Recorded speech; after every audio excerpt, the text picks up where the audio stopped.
ele se engana também. Por exemplo, se ele soubesse que a morte de Jesus era a derrota dele, ele ia fazer de tudo para impedir. Vamos falar disso. O diabo. Não dá pra gente menosprezar porque ele é ligeiro. Não. O bicho é esperto. Mas ele consegue prever o futuro? Ele tem capacidade de analisar as circunstâncias, ele tem um acesso à informação muito maior que nós, ele está vendo tudo, né? Ele já viu tudo, ele tem os tudo, asseclas dele que estão em todos os lugares, ouve as conversas, então ele tem condições... Porque ele não é... Onisciente, não é. Onisciente nem onipresente, né? Nada, nem onipotente. Uhum. Ele não tem nenhuma das valências de Deus. Então, ele se engana também. Por exemplo, se ele soubesse que a morte de Jesus era a derrota dele, ele ia fazer de tudo para impedir. E, no entanto, a Bíblia diz que foi ele que tomou o coração de Judas para vender Jesus por 30 moedas de prata. Sabe de nada, inocente. Entendeu? Né? Ou seja, ele não entendia. Existem até alguns teólogos que dizem que antes da encarnação, nem mesmo os anjos sabiam que Jesus ia encarnar. É mesmo? Eu, pessoalmente, vejo diferente, porque você vê profecias bíblicas que falam da encarnação, né? Isaías 7,14, da Virgem, 9,6, que fala, o menino nos nasceu, o filho nos deu. Mas dizem que eles, e tu, Belém Efrata, de Miqueias 5, eles dizem que ele não tinha um conhecimento mais profundo. Isso é provável. Então, ele também serve a um propósito, ele vai cumprir. Porque senão ele faria tudo pro diabo não ir pra cruz, né? Para Jesus não ir pra cruz. Pra Jesus não ir pra cruz, Ele faria de tudo. Que seria a derrota dele, né? E, no entanto, ele celebrou, né? Achou que a vitória era essa. É interessante, né? Uma vez eu escrevi um artigo sobre isso, né? Sobre como muita gente acha que, tipo assim, Deus tá aqui, com a grandeza, a onipotência, e tem muita gente que coloca o diabo como se fosse um concorrente à altura, né? Quando, na verdade, talvez, sei lá, o concorrente do diabo é Miguel, porque Deus está num nível absurdamente acima. E, se eu não me engano, tem uma passagem que fala que vai acontecer alguma coisa, não lembro se é em Apocalipse, que um anjo vai vir para amarrar o diabo. Não precisa vir Deus amarrar o diabo. Vai lá, o estagiário, vai lá e amarra o diabo. Que mostra como o diabo é infinitamente inferior em poder e grandeza a Deus, né? Deus, em relação aos demais, não existe nível de comparação. É como se você pegasse um grão de areia e comparasse com o universo inteiro. Mas isso ainda é pobre, porque o universo ainda tem um limite. Deus, ele é onipotente. Não existe nível de comparação entre Deus e ninguém mais. Então, dentre as criaturas que foram criadas, ele foi o mais, vamos dizer, espetacular, né? Ezequiel diz, perfeito eras nos teus caminhos até o dia em que foste achado em ti iniquidade. Ele foi chamado de querubim ungido, ele era a estrela da manhã, ele era fora da curva. E hoje, embora ele tenha se transformado de um querubim ungido para um demônio, ele ainda mantém o poder dele. Tanto é que Miguel, o primeiro dos príncipes, né, dos angelicais, quando lutou com ele pelo corpo de Moisés, não lutou na sua própria força. A Bíblia diz que ele não ousou afirmar juízo difamatório contra o diabo, mas disse, o Senhor te repreenda. E tem crente que zomba, né, do diabo. Não, né? Tipo não é brincadeira. Se até o Miguel, né, respeitou... Miguel, você vê que a hierarquia dos anjos, ela existe. Quando o anjo Gabriel, que é o anjo mensageiro, ele vai lutar com um príncipe, que é um principado de nação, sozinho ele não deu conta. Então ele chamou o outro príncipe. E aí Miguel veio e venceu o príncipe da Pérsia. Isso é tão claro que ele fala, depois de mim, Gabriel fala, depois do príncipe da Pérsia virá o príncipe da Grécia. E ali está falando de principado mesmo. Então existem demônios chamados de principados, arquês, né, no original, que eles têm domínio sobre nações. É uma autoridade extraordinária. Nós temos que guerrear contra eles, com jejum, com oração, com arrependimento, com quebrantamento, porque quem vence esses principados é Deus.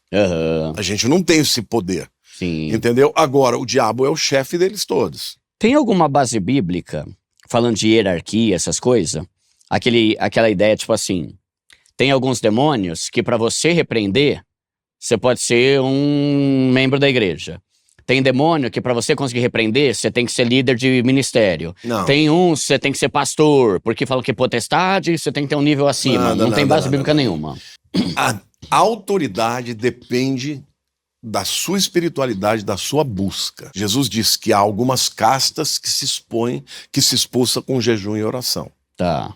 Mas não está dizendo que é o título. Pô, O apóstolo. tá cheio de apóstolo aí que se for expulsar o demônio dentro, fala, vou sair daqui, vou entrar aí. Vai, que nem aquela passagem lá, né, que deu um coro, né? O diabo deu um coro nos caras. Eu conheço o Paulo e conheço Jesus, mas você, não. esse apóstolo aí... Tá, então não tem nada a ver isso aí, Não, né? não. Tá. Aliás, veja, principados não lidam com pessoas. Quem lida com as pessoas são as hordas do mal, são os demônios. Tá. Esses são aqueles que entram nas pessoas. E principados lidam com, vamos dizer assim, decisões em nações. É tipo uma empresa com política, mesmo. Quem que eles vão levantar como autoridade. Eles lidam, por exemplo, com a narrativa da cultura, com as mídias. E aí é nível de potestades e tal. Tá. A gente não vê na Bíblia ninguém expulsando uma potestade. Ali está Daniel orando, porque ele estava chegando ao final dos 70 anos do cativeiro babilônio, sabia, né, porque Jeremias havia dito. Então ele vai pedir a Deus, bom, está terminando, quando é que nós vamos ser libertos? Então, o anjo, quando vem, ele vem trazendo toda a história, tanto no capítulo 9, que é nesse caso, quanto no 10, que é o final da oração de 21 dias, ele vem para trazer, no caso, o destino da humanidade.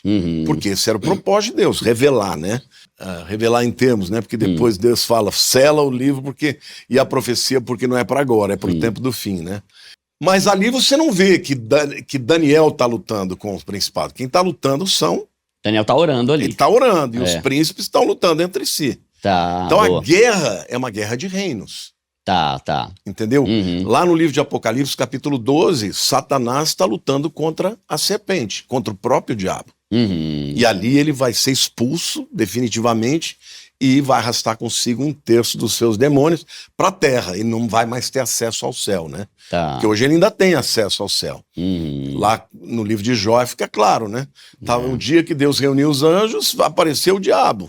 E Deus falou, o que você está fazendo aqui? Não, eu estava passeando pela terra e eu apareci, né? Então ele ainda tem acesso, embora ele tenha já caído, né? A queda aconteceu. Essa batalha espiritual, ela é verdadeira. E para cada uma das armas do inimigo, Deus nos dá. Então como é que você luta contra o espírito de engano? Com a verdade. Como você luta com a soberba, que é o modus operandi dele? Com humildade. Interessante, né? Porque Satanás, ele era um querubim ungido, era o chefe da adoração, e ele falou, eu hei de subir ao trono do Altíssimo, elevarei o meu trono acima do Senhor, e ele começa a falar, né? São 5 eus, onde ele fala que ele vai ser maior que Deus. E por isso ele caiu. Agora, Cristo sendo o próprio Deus, Filipenses 2 diz, se esvaziou. Tende o mesmo sentimento que houve em Cristo, porque sendo em forma de Deus, não ousou por usurpação ser como Deus, mas a si mesmo se esvaziou e se tornou homem, como homem se tornou servo, e como servo foi até a morte de cruz, a morte de maldição. Por isso Deus o exaltou e deu um nome acima de todo nome. Boa. Ou seja, qual é a arma de Satanás? É a soberba. Hoje a gente está vivendo nesse tempo, né? Onde as pessoas querem mostrar como elas são maravilhosas, onde as pessoas, né, valorizam as outras por aquilo que tem de seguidores, número de seguidores. Ou seja, você vê uma vaidade, né, uma mentiraiada, um monte de gente se escondendo, botando filtro e apresentando aquilo que não é. Isso daí é a síndrome de Lúcifer. A vaidade das pessoas. Como é que você vence? Você vence com humildade. Como é que você vence cada uma das estratégias do diabo com uma arma espiritual que Deus te dá? Lá no livro de Efésios ele fala do escudo da fé, fala do capacete da salvação, né? do peitoral da verdade, das sandálias da pregação do evangelho da paz. Mas não é só isso, é também através de uma vida, de um caráter onde o fruto do Espírito sobrepuja a carne. Tá. Entendeu? É assim que você vence o inimigo. Não vai ser uma luta corpórea, você contra o diabo. Às vezes as pessoas falam, eu estava orando para uma pessoa, o próprio Satanás entrou. Não. Ele não viria só para... Só tem duas pessoas que ele entrou, assim. que ele vai entrar. Uma foi Judas. A Bíblia diz que Satanás encheu o teu coração para trair Jesus. E o outro vai ser o anticristo. Boa. Fora isso, ele não entra em ninguém. Ele comanda os que vão entrar. Manda o menor Mas aprendiz. nós podemos vencer o mal com o bem. Não, Romanos 12, não te deixes vencer do mal, mas vence o mal com o bem. Boa, boa. Então, a vitória contra o maligno é a bondade de Deus.